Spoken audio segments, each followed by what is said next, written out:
No one in the valley ever called Eliza by her name. To them, she was only the useless girl, the child born wrong, too quiet, too weak, too slow for a world that demanded calloused hands and unbreakable backs. Her mother was the first to decide it. After her father died beneath a falling pine tree when Eliza was 9, the winter had come early and cruel, and hunger had a voice louder than love. Eliza remembered the night clearly, the fire barely alive, the wind clawing at the cabin walls, and her mother's eyes hollow with something darker than fear. "You eat, but you don't earn," her mother had said, not shouting, not crying, only stating a truth that sounded final. 2 days later, a traveling trader stopped near their land, a man with wagons and other desperate families, trailing behind him, and her mother made the trade quickly, without hesitation, exchanging Eliza for a sack of flour, a rusted cooking pot, and a promise that the girl would be useful somewhere. Eliza did not scream when they took her. She only looked back once, hoping, stupidly, that her mother would change her mind. She didn't. The caravan moved west through plains and mountains, and Eliza learned early that useless girls did not complain. She was handed from one camp to another, expected to cook, clean, carry water, and when she failed or slowed, she was beaten with words sharper than sticks. "Why are you even alive?" one woman spat when Eliza dropped a bucket into the river. By 14, her hands were scarred and her spirit folded inward like a wounded animal.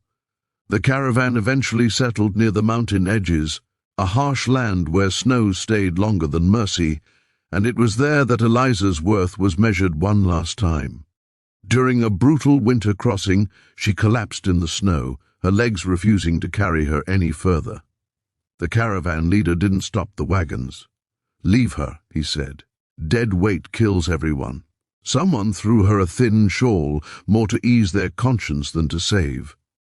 Her and the wagons disappeared into the white distance. Eliza lay there, half buried by drifting snow, her breath shallow, her body numb, and for the first time in her life, she believed them all.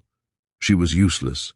She closed her eyes, ready to vanish quietly when the ground began to tremble, not with fear, but with footsteps. At first she thought it was death arriving, heavy and final, but then a shadow blocked the pale winter sun.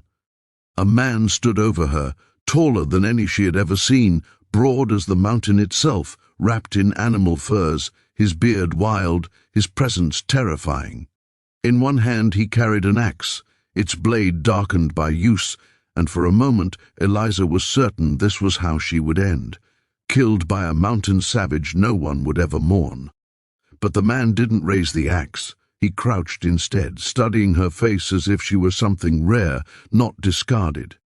"You're still breathing," he said, his voice low and rough like stone dragged across ice. Eliza tried to speak, but only a broken sound escaped her lips. The man cursed under his breath, not at her but at the world, and without asking permission, he lifted her as easily as a bundle of sticks and slung her over his shoulder. She faded in and out as he carried her through the snow, feeling warmth for the first time in days from his body heat and thick furs. When she woke again, she was inside a small mountain cabin, the fire roaring, the smell of meat and herbs filling the air. Panic struck her and she tried to crawl away, but her body refused. The man returned from outside, holding a water skin, and knelt beside her slowly, as if approaching a wounded deer. "Easy," he said. "I'm not going to hurt you." No one had ever said that to her before. He fed her broth spoon by spoon, patient even when her hand shook too much to hold the bowl. His name, she learned later, was Rowan, known among nearby settlements only as the Mountain Man, a figure parents warned children about, a loner rumored to kill bears with. His bare hands and speak to no one. Yet in that cabin, Rowan spoke gently, explaining nothing, demanding nothing. Days passed. Eliza's strength returned slowly, and with it came fear, the fear that once she was well, she would be sent away again, traded, abandoned, proven useless once more. She worked harder than her body allowed, forcing herself to sweep, fetch water and clean despite Rowan telling her to rest. One night, as snow hammered the cabin roof, Rowan finally asked, "Why do you push yourself like you're running from something?" The question cracked something open inside her. Words poured out. About her mother, the trade, the caravan, the snow, the moment she was left to die. She didn't cry. She had learned long ago that tears solved nothing. Rowan listened without interruption, his jaw tightening not with anger at her, but at those who had broken her. When she finished, he said something that changed the shape of her heart forever. They were wrong. Eliza laughed bitterly. Everyone can't be wrong. Rowan leaned forward, his massive frame casting a shadow that somehow felt safe. Everyone can be cruel, he said. That doesn't make them right. He told her she could stay through the winter, help when she was able, and leave in spring if she wished. No one had ever given her a choice before. As weeks turned into months, Eliza learned the mountain's rhythms, how to read animal tracks, how to dry herbs, how to split wood the right way so it didn't fight back. Rowan never mocked her mistakes. When she failed, he simply showed her again. Slowly, something unfamiliar grew inside her, not strength of body alone, but worth. Yet the past does not stay buried easily. One afternoon, as spring threatened the snow, Eliza spotted wagons far below in the valley, the same kind that had left her to die. Fear surged through her like ice water. Rowan followed her gaze, his expression hardening. "Trouble?" he asked. Eliza nodded, her hands trembling. "They're coming back," she whispered. Rowan's grip tightened on his axe, not in rage, but in resolve. "Then they'll learn something," he said quietly, "and so will you." Eliza didn't yet know what that meant, but for the first time in her life she wasn't afraid to find out. "When you're ready," say the wagons reached the lower valley by dawn, their silhouettes cutting through the mist like ghosts from a life Eliza had tried to bury, and though Rowan said nothing as he prepared, she felt the shift in him. The mountain man who lived apart from people now standing on the edge of a reckoning he had never sought.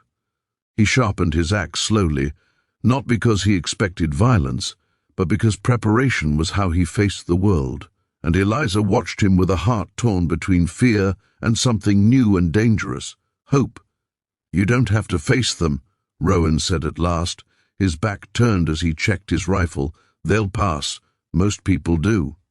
Eliza shook her head, even though her throat tightened.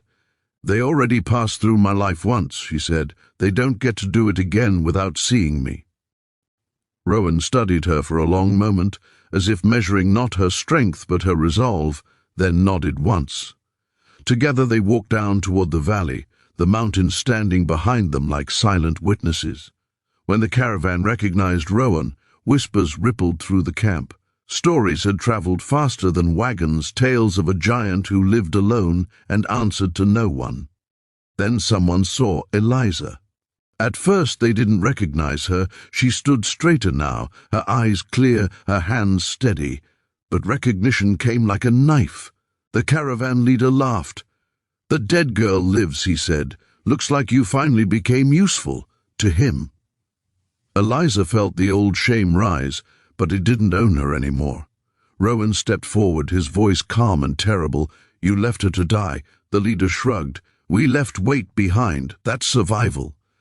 Murmurs of agreement followed, and Eliza realized with a cold clarity that these people would never regret what they had done, not because they were evil monsters, but because they had chosen hardness over humanity again and again, until it felt normal. Rowan turned to Eliza then, not shielding her, not speaking for her. "This is your moment," he said quietly. Her knees threatened to give way, but she stepped forward, her voice shaking only at first. She told them everything about the snow, the hunger, the fear, the way being called useless had hollowed her out, until she believed death would be easier than living. She spoke of the cabin, the fire, the patience of a man who had nothing to gain by saving her, and did it anyway. Some listened, some looked away. Her mother was not among them, And for the first time, Eliza felt relief instead of longing. When she finished, the caravan leader scoffed. "You survived because of him," he said, pointing at Rowan, "not because of yourself." Rowan opened his mouth, but Eliza raised her hand, stopping him. "No," she said, "I survived because someone finally gave me the chance to learn who I was." Silence fell heavy. Then Rowan did something no one expected. He offered the caravan supplies, dried meat, medicine, tools. "Take them," he said, "and go. But remember this, every time you call someone useless, you decide the kind of people you are." They left quieter than they arrived, carrying more than supplies, a truth they would spend years trying to forget. As the wagons disappeared, Eliza felt something inside her settle. The past had not won. Back at the cabin, spring arrived fully, and with it came choices. Rowan told Eliza she could leave if she wanted, find a town, a trade, a different life. Eliza looked around the cabin, the mountains, the man who had become her family without ever claiming ownership. "I want to stay," she said, "and I want to help others like me." Rowan smiled, a small, rare thing. Over the years, word spread that the mountain man's cabin was a place of second chances, runaways, broken souls, and those cast aside found work, shelter, and dignity there. Eliza grew into a woman known not for her weakness, but for her quiet strength and fierce compassion. One evening, as the fire crackled and the mountains stood eternal, Eliza thought of the girl in the snow, the one who believed she was nothing, and she wished she could reach back through time and whisper the truth. Sometimes, all it takes is one person to see your worth before you do, and sometimes that moment changes everything forever. If this story moved you, remember, there are countless untold stories like Eliza's waiting to be heard. Subscribe to the channel